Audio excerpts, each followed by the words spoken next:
Welcome to Tech Talk with Beanie. When people think about aviation, they usually think about airplanes, airports, or maybe the feeling of taking off. But aviation is really the story of one of the greatest engineering revolutions in human history. Because flight is not natural for humans. We are not built for it. We had to invent it from first principles. We had to understand lift, drag, thrust, stability, structural loading, propulsion efficiency, control authority, navigation, and eventually software-defined flight systems just to get off the ground safely. And what makes aviation so fascinating is that every era of flight was unlocked by a different technological breakthrough. Early aviation was about basic aerodynamic control.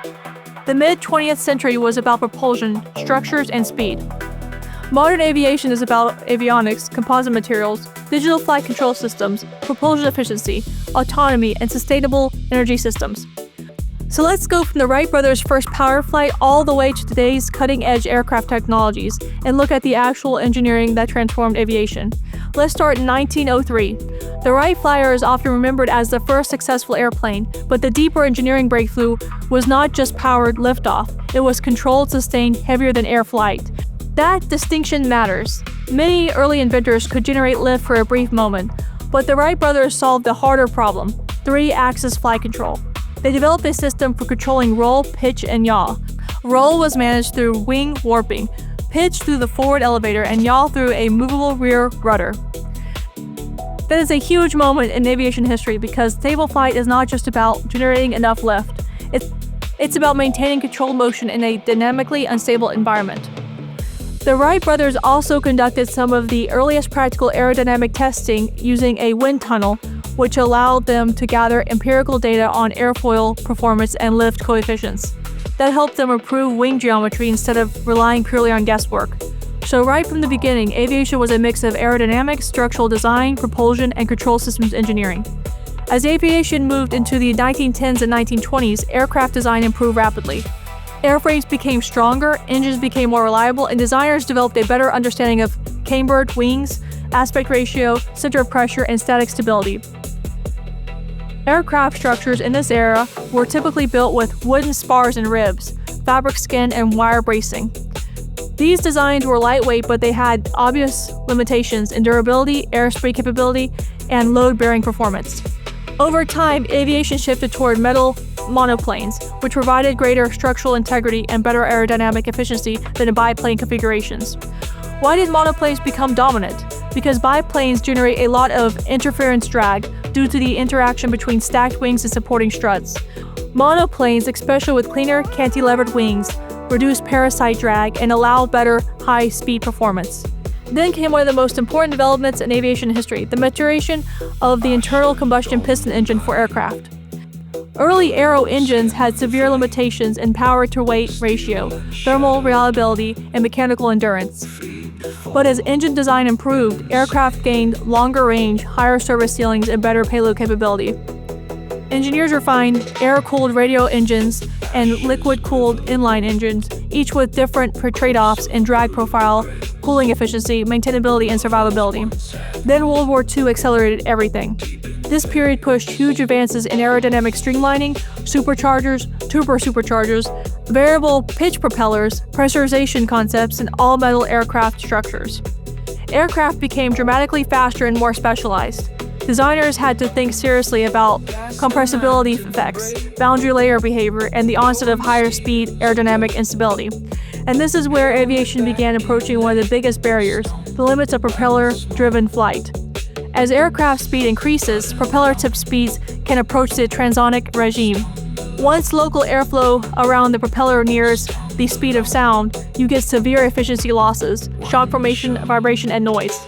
That meant aviation needed a fundamentally different propulsion architecture.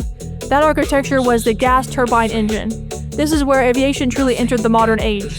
A turbojet works by compressing incoming air through an axial or centrifugal compressor, mixing it with fuel in a combustion chamber, igniting it, and then expanding it, that high-energy exhaust, through a turbine and nozzle to generate thrust. Instead of pulling the aircraft forward with the propeller, a jet engine produces thrust through high-velocity exhaust momentum. This was revolutionary because turbojets perform much better at high speeds and high altitudes than piston propeller systems. From there, propulsion technology continued to evolve into turbofans, which dominate commercial aviation today. A turbofan uses a large fan at the front to accelerate a significant mass of air around the engine core. That bypass airflow generates a lot of thrust much more efficiently than pure jet exhaust, especially at subsonic cruise speeds. That is why high bypass turbofan engines became the standard for airliners.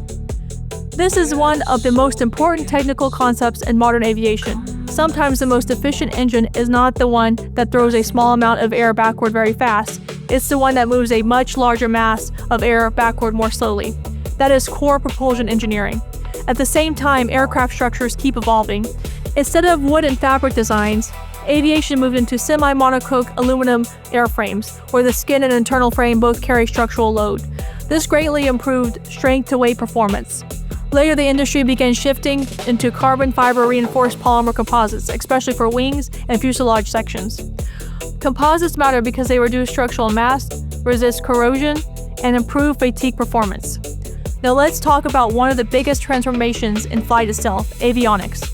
Modern aircraft are not just aerodynamic machines, they are sensor-rich computing platforms. Early cockpits were filled with analog instrumentation, airspeed indicator, altimeter, altitude indicator, vertical speed indicator, heading indicator, and turn coordinator. Today, these have largely been integrated into glass cockpits, which use electronic flight instrument systems, or EFIS, and multifunction displays, or MFDs.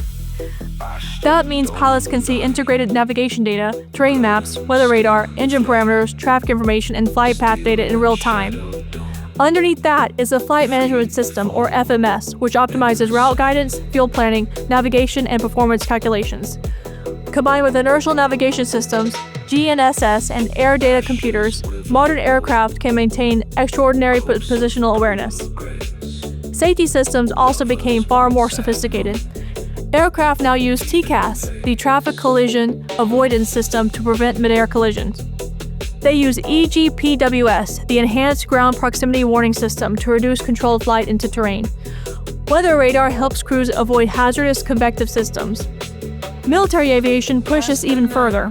Fighter aircraft introduce advanced radar systems, beyond visual range missile integration, low observable shaping, infrared signature reduction, sensor fusion, and electronic warfare suites.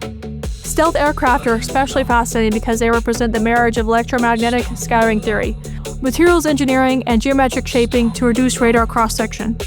In other words, aviation technology stopped being just about flight performance. It became about survivability inside contested electromagnetic environments. On the commercial side, the major modern focus has been efficiency, reliability, and emissions reduction. That leads us to the biggest current advances in aviation technology. The first is sustainable aviation fuel, or SAF. These are drop-in fuels designed to be compatible with many existing turbine engines and fuel systems while reducing life cycle carbon intensity. The second major area is hybrid electric propulsion. This is technically difficult because aviation is brutally constrained by energy density. Jet fuel has an enormous energy per unit mass advantage over today's batteries. That means fully electric large commercial aircraft remain extremely challenging. But hybrid electric architectures are promising because they can combine gas turbine power with electric machines, power electronics, and distributed energy management systems to improve overall efficiency. A hybrid electric aircraft may use electric propulsion assistance during certain phases of flight, improve thermal efficiency, or enable more optimized engine operating conditions. This is especially attractive for regional aircraft concepts. Then there is the return of supersonic flight. The problem with legacy supersonic aircraft was not just fuel burn, it was also sonic boom, overpressure, high operating costs, thermal stress, and poor economic efficiency. Modern supersonic programs are trying to redesign the aircraft's pressure signature so the classic sonic boom becomes a much softer low boom event. That involves very careful shaping of the fuselage and nose geometry to manage how shock waves coalesce as the aircraft moves through the atmosphere. And beyond supersonic, engineers are still researching hypersonic flight, generally defined as Mach 5 and above. From the first controlled flight to today's research into low-boom supersonics, distributed electric propulsion, advanced composites, autonomy, and hypersonic systems, aviation has always been about pushing the boundary of what engineering can do. And we're still pushing it. The sky was never the limit, it was just the beginning.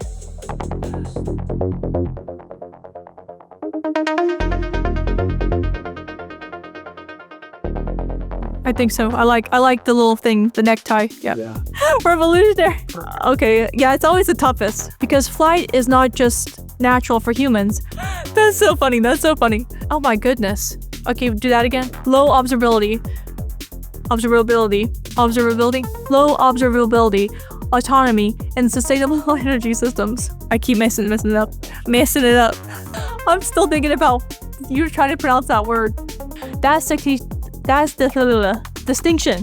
Roll was managed through wing warping. Pitch was this is hard. Like I'm actually amazed at my brain. Airspeed capability, right? Capability.